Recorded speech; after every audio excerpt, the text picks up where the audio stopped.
옛날 아주 먼 옛날 태호 동정산의 서산에 한 어부가 살고 있었습니다. 이 어부의 집에는 딸이 하나 있었는데 이름이 병나였습니다.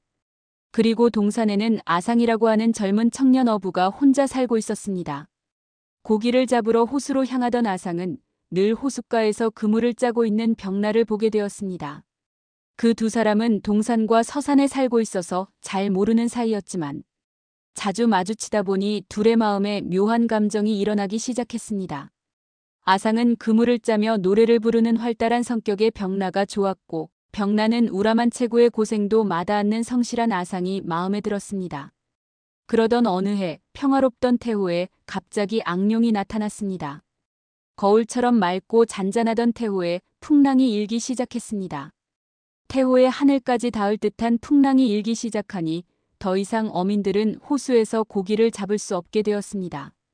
고기를 잡아 팔아서 돈을 마련해야 먹을 양식을 구할 수 있는 어민들의 삶은 고달프기가 이만저만이 아니었습니다. 이를 보고 있던 아상은 마을 사람들의 삶이 어려워져 가는 것을 보며 용을 잡아야겠다고 결심했습니다. 어느 날 밤 조용히 혼자서 용이 도사리고 있는 서산의 수동으로 향했습니다. 그곳에 엎드려 있던 용을 발견한 아상은 용의 가슴을 조준하여 작살로 힘껏 내리찍었습니다. 작살이 용의 가슴에 꽂혔으나 상처를 입은 용은 더 날뛰면서 아상을 잡아먹으려 했습니다. 아상은 재빠르게 수동을 빠져나왔지만 그가 나가는 것을 용이 보고서 호숫가까지 쫓아왔습니다. 결국 둘 사이에 싸움이 시작되었습니다. 아상과 용이 싸우는 소리가 동정산 일대에 퍼지자 동산과 서산의 어민들은 모두 호숫가로 나와 아상을 응원했습니다. 한 번도 말을 건넨 적은 없었지만 그에게 호감을 갖고 있었던 병나도 사람들 앞에 서서 목청껏 응원했습니다. 마을 사람들의 응원 소리가 들려오자, 특히 병나의 응원 소리를 듣자 아상은 더욱더 힘을 내어 용과 싸웠습니다. 아상과 용의 싸움은 밤낮을 가리지 않고 사흘이나 계속되었습니다. 마침내 그는 용을 죽이게 되었지만 그도 역시 상처를 입고 탈진하여 정신을 잃고 말았습니다. 이를 본 병나는 급히 아상에게 달려가 그를 업고 집으로 돌아왔습니다.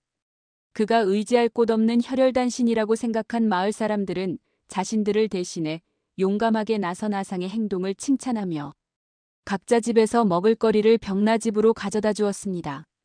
또 배를 타고 멀리 도성으로 가서 그를 위해 의원을 불러 치료를 부탁하는 사람도 있었습니다. 하지만 병나의 세심한 보살핌과 의원의 치료에도 불구하고 그의 상처는 좀처럼 나을 기미를 보이지 않았습니다.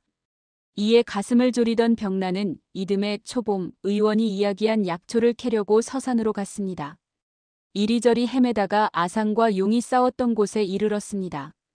그곳에서 어린 찻잎이 돋아나오는 키 작은 차나무를 발견하였습니다. 병나는 아상을 위해 그 찻잎을 따서 품에 넣고 집으로 가져와 차를 우려내었습니다. 아상은 병나가 우려낸 이 새로운 차를 마시자 차의 맑은 향이 가슴 깊이 스며들며 심신이 편해지고 온몸이 개운해지는 것을 느꼈습니다. 이에 병나는 그에게 먹일 찻잎을 따기 위해 며칠에 한 번씩 서산에 올랐습니다. 그렇게 얼마가 지나자 아상의 몸은 좋아지게 되었습니다. 이렇게 함께 지내면서 병나가 아상을 돌보는 동안 두 사람의 애틋한 마음은 서로 아끼고 사랑하게 되었습니다. 아상이 다시 건강을 회복하자 서산의 차나무 옆에 작은 집을 지어서 함께 살게 되었습니다. 두 사람은 거름과 물을 주어 차나무를 정성껏 가꾸었습니다. 모종도 심어 결국 이 차나무는 숲을 이루게 되었습니다. 하지만 아쉽게도 힘든 생활에 피로가 누적된 병나는 아상과 오래도록 함께하지 못하고 병으로 먼저 세상을 떠나고 말았습니다. 사람들은 이렇게 성품이 착한 병나를 기리기 위해 차나무가 자란 서산을 병나봉이라 부르기로 했습니다. 이후 아상도 생을 마치자 남겨진 이 차나무 숲은 오랜 세월 동안 사람들에게 잊혀지게 되었습니다. 수백 년의 시간이 흘렀습니다. 병나봉에 살아남아 있던 차나무가 약초를 캐던 소녀에 의해 발견되어 그 차나무 향기가 다시 태호 주변에 퍼져나갔습니다. 처음 이 차를 발견한 소녀가 사람을 놀라게 할 만큼 향이 짙은 차였기 때문에 혁살인향이라는 이름을 붙였습니다. 훗날에 남방 순시를 하던 강희제가 이곳을 지나가다가 이 차 맛을 보고 병나춘이라고 이름을 지어주어 오늘까지 이 이름으로 불리고 있습니다. 병나춘은 동정 용정차와 함께 중국의 10대 명차에 속하는 녹차입니다.